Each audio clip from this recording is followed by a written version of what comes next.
Allez, on y va, prochain point lecture, c'est maintenant. Oh putain.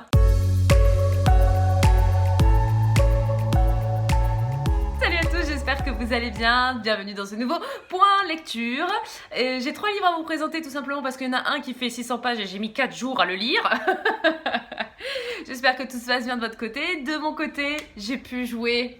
Ah, qu'est-ce que ça a pu faire du bien, putain. J'ai pu jouer du coup en streaming à la Comédie de Nîmes. Coucou la Comédie de Nîmes, un gros bisou, merci de nous avoir invités, c'est trop cool.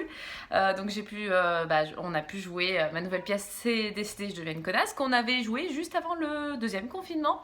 On avait lancé notre équipe à nous parce que les 2 premières équipes c'était mes comédiens qui l'avaient lancé et du coup on était trop contents de pouvoir la rejouer. C'était cool.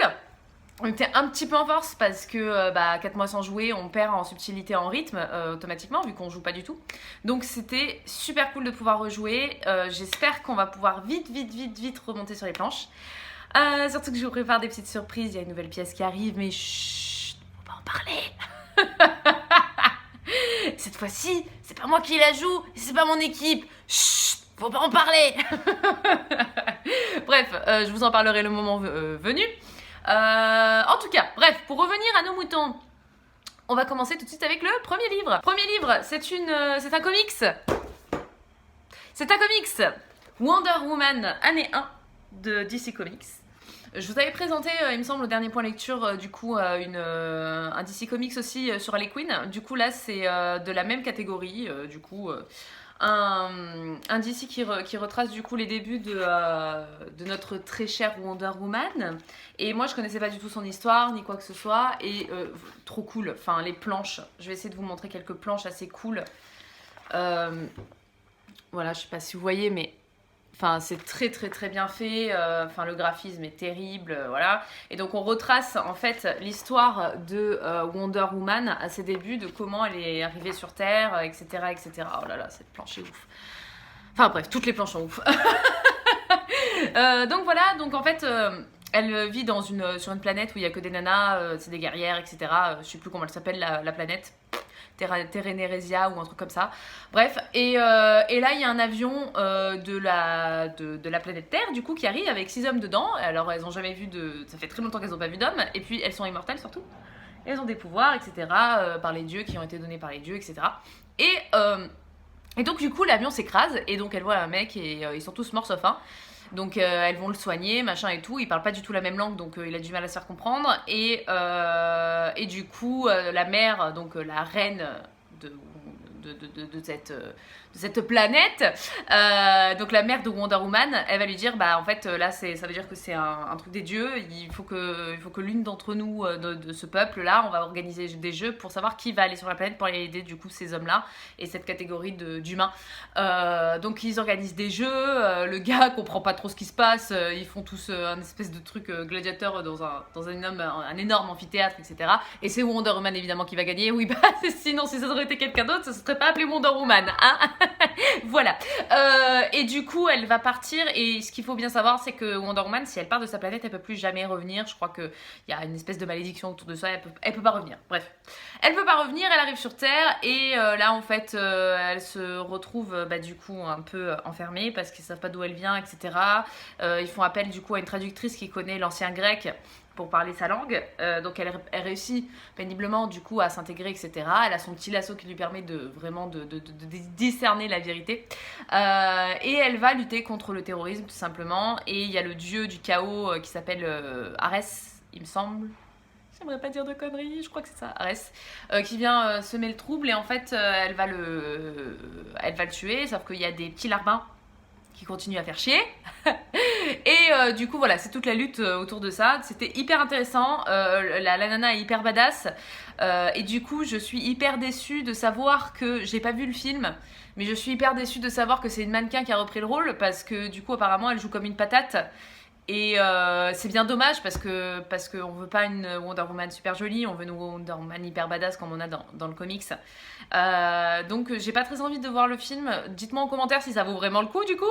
Mais voilà, c'était super chouette. Je le recommande. Les planches sont magnifiques. L'histoire de Wonder Woman est hyper cool. J'ai vraiment plus apprécié que Harley Quinn parce que je sais pas, le personnage d'Harley Quinn, j'accroche pas tellement. Je pourrais pas vous dire pourquoi. Peut-être parce que. Ouais, je sais pas. Ouais, non, je sais pas. C'est par rapport au Joker, je pense. Je sais pas. Au moins, Wonder Woman, il y a vraiment une vraie histoire. Elle a une histoire à elle qui lui appartient. Enfin, Harley Quinn aussi, mais c'est pas de la même envergure. Donc voilà, c'était cool. Livre suivant. Et alors là, on va parler d'un premier service presse, le premier de ma vie que j'ai reçu, grâce à Babelio. Babelio qui est une application de lecteur que je vous recommande vivement de vous inscrire. C'est gratuit. C'est gratuit, c'est comme votre abonnement. Vous pouvez vous abonner, c'est gratuit. C'est gratuit, c'est le kiff. Voilà. Arrête tes conneries. Le stop à l'autosabotage de Gary John Bishop. Gary John Bishop, qui est un Écossais. Oui, messieurs, dames. C'est un livre de développement personnel et en fait, du coup, je l'ai reçu dans le cadre de la masse critique de Babelio. Donc, tous les mois, ils font des masses critiques, c'est-à-dire que tu t'inscris, tu choisis des livres que tu as envie de lire et au petit bonheur, la chance, t'as un livre qu'on t'envoie ou pas. Et là, moi, ça faisait plusieurs fois que je postulais pour plein de livres et j'avais rarement des retours. Et là, je suis sortie de mon opération. Le lendemain, en fait, le jour de mon opération, c'était le jour de l'ouverture des masses critiques. Donc, je me suis dit, bon, bah tant pis, là, clairement, je vais pas postuler, en fait j'ai pas le temps, je dois être au bloc opératoire dans 15 minutes, donc non. Et puis le lendemain, je me suis dit bon je vais aller faire un tour et tout, et il restait des livres, donc j'ai commencé à cocher, mais je me suis dit mais fais comme d'habitude non quoi. Et là non, bizarrement, sur les 3 que j'ai choisis, on m'a envoyé celui-là, donc je suis super contente. Et surtout que c'était un putain de bon livre en fait, c'était une putain de lecture. Vraiment, c'est un livre de développement personnel du coup qui nous décrypte un peu comment nos mécanismes qu'on a tous au fond de nous et ce qui réunit tous les êtres humains sur Terre, c'est la connerie, voilà. On est con, quand on est con, on est con. Et j'ai adoré vraiment comment il expose ça, de nous un peu dévictimiser, de dire franchement là tu fais de la merde. Il a un langage vraiment très familier qui permet vraiment de parler à tous tout simplement. J'ai trouvé ça cool et il te montre par A plus B pourquoi jusqu'ici en fait t'as été bloqué par toi-même à plein de moments parce que tu réagis par rapport à ce qu'on t'a donné dans ton enfance ou de ce qui t'est arrivé tout simplement et en fait il te donne un axe différent pour envisager ta vie. Il dit pas c'est la recette miracle, je vais pas vous bourrer de crâne, genre il faut dire tous les jours la vie est merveilleuse, je vais y arriver, etc. Je suis extraordinaire, ça ne sert à rien, ça ne marche pas. Si ça marchait, ça se saurait. Et moi la première, j'en ai lu énormément des livres de développement personnel et c'est beaucoup ça qui revient. Il y a à boire et à manger dans le développement personnel comme dans tous les autres livres et c'est vrai que c'est une catégorie qui est assez un peu pris un peu en mode mépris, tu vois. C'est un peu méprisé alors qu'il y a vraiment des bons ouvrages dont celui-ci. Je pense à Frédéric Lenoir aussi qui est très bien au niveau philosophique plutôt du terme mais pas tant sur vraiment le côté pratique. Et là on est vraiment sur un manuel pratique vraiment et c'est cool de pouvoir avoir cet aspect là où voilà on réfléchit différemment. Par contre le livre est quand même long à démarrer parce que on t'expose par A plus B comment nos mécanismes en sont arrivés là à tous et quand on arrive du coup dans la deuxième partie du livre il explique vraiment, il commence à te parler de toi-même, comment tu vois toi-même, comment tu vois les gens et comment tu vois la vie. Et à partir de ces trucs-là, tu te remets en question et tu fais ah putain, peut-être qu'en fait quand j'ai fait ce choix-là, c'était aussi parce qu'il y avait ça. Et c'était vraiment hyper intéressant comme introspection. C'était cool. J'étais vraiment agréablement surprise. Je pensais pas autant apprécier le livre. Après, bon, la dernière partie sur comment le réaliser, je l'ai trouvée un petit peu courte et pas assez détaillée. Mais pour le coup, ça reste un super ouvrage à découvrir, du coup, si vous avez envie de voir la vie autrement. Enfin, dernier livre.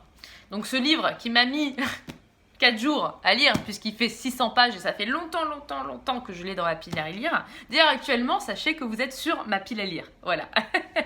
Autant vous dire qu'il y a beaucoup de livres puisque vous me voyez à niveau normal. Donc voilà, alors Broadway Limited de Malika Ferjou. Verjuk.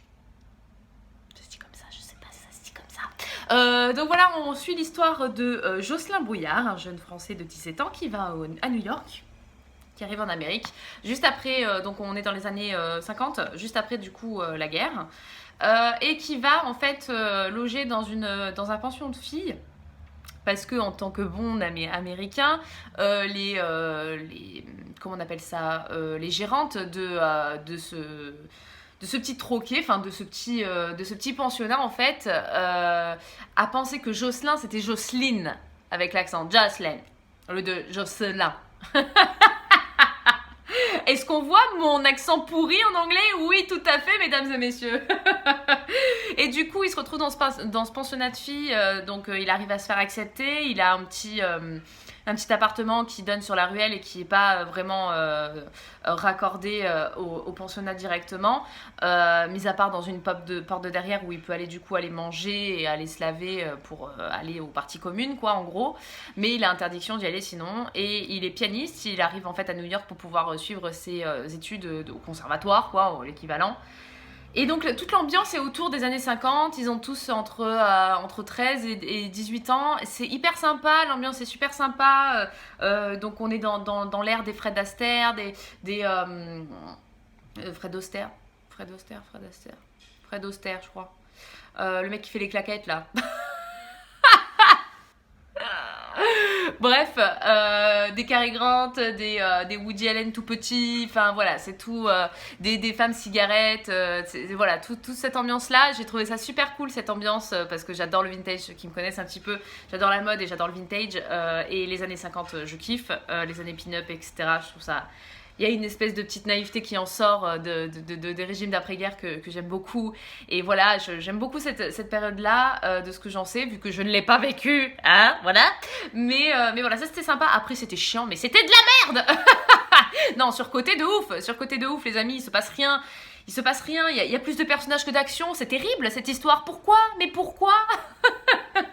Après, ça arrête évidemment mon avis personnel, mais c'est vrai que je me suis fait chier, quoi. Vraiment, 600 pages pour si peu, pourquoi tant de haine? Pourquoi? Enfin, le truc, enfin, je sais pas si vous voyez le machin, mais c'est énorme. Et j'avais tellement envie de commencer une saga et de me dire je vais kiffer et je vais faire vraiment toute la saga, et pas du tout, très déçue, la plume, le style, j'ai pas du tout adhéré. Il se passe rien, quoi. On suit juste la vie de toutes ces jeunes filles et de ce Jocelyn Brouillard, mais il se passe rien, c'est terrible. En plus, il y a tellement de personnages que je confondais Manhattan, Adley avec Paige. Enfin, c'était terrible. Et pourtant, ça parle de choses vraiment graves. On parle d'une nana qui utilise entre guillemets un gars de 40 ans pour pouvoir percer, parce qu'elles veulent toutes percer, devenir comédienne ou danseuse, etc., vu que c'est Broadway, quoi. C'est l'âge d'or du cinéma, du théâtre, de la comédie musicale, donc c'est hyper sympa. Mais du coup voilà, on parle de choses assez graves, mais ça va pas au fond des choses. C'est vraiment un roman d'ambiance. Et ouais, moi j'aime bien quand on va dans l'action, quoi. Voilà, donc c'est ce petit point lecture que je viens de terminer avec vous. J'espère que ça vous a plu. Désolée, du coup, ouais, il n'y a pas eu beaucoup de livres parce que quand on a 600 pages, ça met 4 jours. Donc sur une semaine, j'ai pu lire que 3 livres alors que d'habitude j'en lis 4-5. Donc voilà, ça sera mieux, je pense, la prochaine fois. Je pense vous faire un book haul du coup demain, parce que j'ai dit qu'est-ce que je tourne demain, book haul ou point lecture? Ils étaient tous là en disant on veut un point lecture. Le voici, voilà. Et demain, je vous ferai du coup un book haul quand même, parce que j'ai beaucoup trop de livres à vous présenter. Là, je suis en train d'en lire un beaucoup trop cool. J'aimerais pas vous teaser, mais celui-là, il est... Pour l'instant, il me hype de ouf. Enfin, je suis à peine à 40 pages et je peux vous dire que je suis déjà à fond dedans. Donc voilà, quoi vous dire d'autre? Oui, très important, ce soir, ce mercredi 3 mars, nous avons la rediffusion à 21h de CDST, je deviens une connasse, donc vous pouvez toujours prendre vos places pour voir la rediffusion, je vous le mets en barre de description évidemment. Nous avons également la rediffusion ce samedi 6 mars, donc si vous avez envie de la découvrir, c'est toujours possible à 21h. Pareil, c'est toujours du direct, donc c'est-à-dire que vous connectez, enfin du direct on joue plus, c'est toujours la même rediffusion, c'est une rediffusion, mais c'est à 21h pile, vous vous connectez et paf, voilà. Et ce qui est génial, c'est que vous payez à peine 8 € et 8 8 € pour toute la famille, c'est-à-dire que vous soyez 1 ou 15, c'est le même tarif. Vous pouvez amener le papa, le maman, le grand-père, la grand-mère, il n'y a aucun souci, c'est exactement le même tarif. Ça permet du coup de soutenir la comédie de Nîmes et de nous soutenir nous aussi. Voilà, quoi vous dire d'autre? Bah non, c'est tout, j'étais super contente et ravie de faire cette vidéo. J'espère que ça vous a plu, abonnez-vous, je vous embrasse, ciao, bye.